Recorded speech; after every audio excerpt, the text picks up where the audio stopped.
Ashama gosoota kiyya kabajamoo fi jaallatamoo guyyaarraa viidiyoo baay'ee dinqisiisaa viidiyoo baay'ee bareedaa isin qabdee dhufaa jira.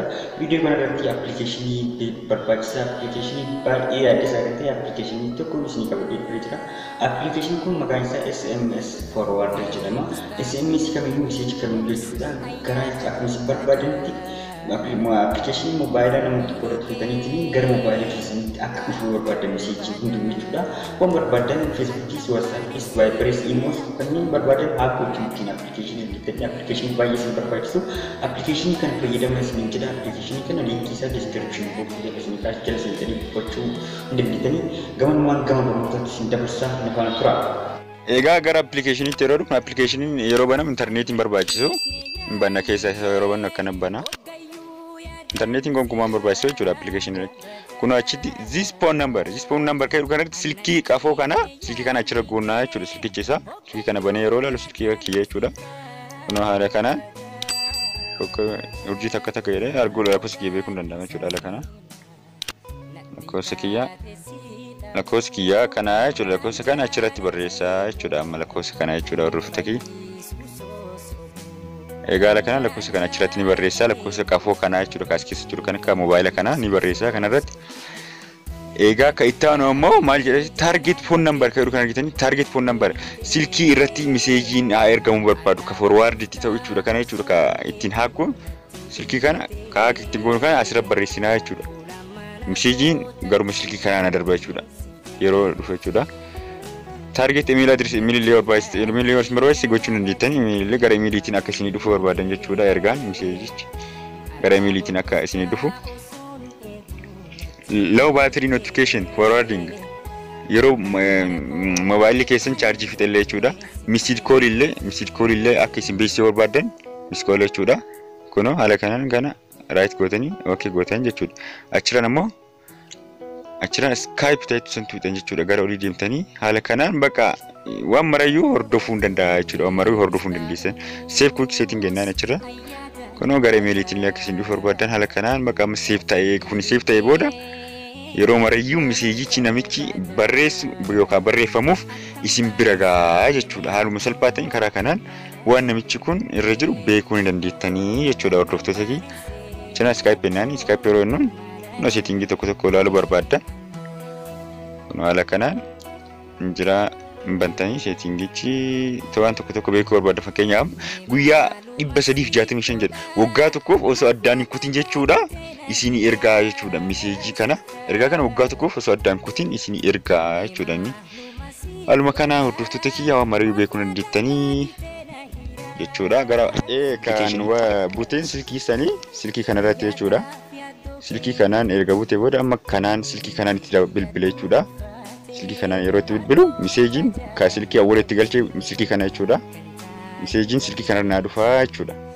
Akka butamuu isaa kana agarsiisu meseejii gara na erga gara silkii saniitti na erga silkii kanatti na ergaa jechuudha. Egaa amma nin bilbilaa fi lakkoofsa wala buteen sanii nin bilbilaa kuno bilbilamaa jira. Kennoo bilbilameera jechuudha. Bitaniitu achitti bilbilameera. Egaa amma ni eegnaa jechuudha. Lakkoofsa missed call eega godhee fi gara sitti na ergaa jechuudha. Lakkoofsa kanaan silkii kanarratti akka bilbilame silkii kaawwala itti lakkoofsa galchanitti na ergaa jechuudha. Asitti ni eegnaa jechuudha. Kennoo na ergeera. Meeyabanu. Na ergeera. Kunoo lakkoofsa saniin lakkoofsa akkana akka bilbilame akka silkii kiyyaatti na ergeera jechuudha. Osoo namichi gara namichi hin beekne na ergeera osoo namichi hin beekin jechuudha argitaniitu. Egaa haala kanaan waan barbaanne jechuudha na ergaa jechuudha. Amma meseejii ammoo gara kiyyaa akka erge asirratti argitaniitu gara kiyyaa akka erge asirratti ni beeksisaa jechuudha. Yeroo ergu kana saantimii 20 murata isarraa anarraa waan tokko hin qabu intarneetii illee barbaadu appilikeeshinichi saantimii 20 isarraa hin murata anarraa waan tokko hin qabu jechuudha. Egaa meseejii illee erguuf waan barbaade jechuudha. Meseejii illee erguuf gara sumatti forward naa godha automatically gara sumatti osoo bakka daqiiqa sekoondii maa sonturin akkuma ergameen gara kiyyaatti na erga jechuudha. Waan barbaachisaa ta'e waan hundayyuu waan nama ergu. Amma fakkeenyaaf miseejii barreessuuf mee afaan Amaaraatiin salaam noo jedhee barreessuuf. Salaam noo jedhee ergaaf afaan Amaaraatiin kiiboordii kee dhiifama. Salaam noo xiqqoo eegnaani. Mee xiqqoo eegnuun. Kun erga isa bira gaheera jechuudha. Amma gara kiyyaatti na dabarsu gara silkii saniitti jechuudha. Kun gara silkii kanaatti na ergaa jechuudha. Amma xiqqoo eegnaani. Xiqqoo eegnaani. Kunoo dhufeera miseejichi. Lakkoofsa akkana irraa salaam noo miseejiin jedhu dhufeefii jira jedhee na erga laala argitaniitu. Haaluma salphaa ta'een miseejii namaa salphumatti ilaaluu ni dandeenya. Waan namichi sun ka jaartii teenyaallee ta'e ka ijoollee teenyaallee ta'e jechuudha. Haala kanaan silkii bunneetiin ilaaluu ni dandeenya jechuudha. Facebook illee ta'e, WhatsApp illee ta'e, Imo illee ta'e jechuudha. Facebook illee lakkoofsa namicha saniitti galchine forgot jennaan. Forgot jedhamu miseejichi ergamaaf namichi sanii miseejichi jechuudha. Confirmation code argaagachuudhaaf ni ergaa jechuudha. Mirkaneessuudhaaf ni ergaaf. Wayita ergu kana ammoo miseejiin Facebook sanii koodiin sun gara keenyaa dhufa. Salphumatti Facebook illee hakkoonee jechuudha. WhatsApp illee akkasuma. Imo illee akkasuma. Viber illee hundayyuu jechuudha waan social media ta'an jechuudha. Kanneen salphumatti argachuu ni dandeenya jechuudha hordoftoota kiyya. Egaa viidiyoo kana wanti isin gorsu viidiyoo waan gaariidhaaf itti fayyadama isiniin jedha. Waan gaariidhaaf itti fayyadamtan anallee na fayyadanii ofillee fayyadanii viidiyoolee babbareedoo viidiyoolee akkanaa qabadhee akka dhufu yoo barbaadan ammoo chaanalii kiyya subscribe na godhaa hordoftoota kiyya. Viidiyoo application kan isin jalaa dho'isuu danda'anii application screen irraa isin jalaa dho'isuu danda'anii jechuudha. Screen yeroo isin jalaa dho'isan eessa akka seentanii argattan isinitti agarsiisa amma jechuudha. Eessa akka seentanii argattan yeroo screen irraa isin jala hide gochuu danda'an dho'isuu danda'an application kana. Application yeroo yoo hide isin jala godhan kunoo haala kanaa setting keessa ni seentu. Setting keessa seentanii jechuudha. Kunoo jiru amma application asirra jechuudha. Asirra isin jala dho'isuu danda'an. Maal gootan seetan yeroo kana setting keessa seentanii setting keessa xiqqoo eegaa setting keessa seentanii kuno apps keedu san argitanii apps keedu san bantan application keessatti waan argamu jechuudha. Achi keessatti application akka jiru hubachuu ni dandeettanii jechuudha.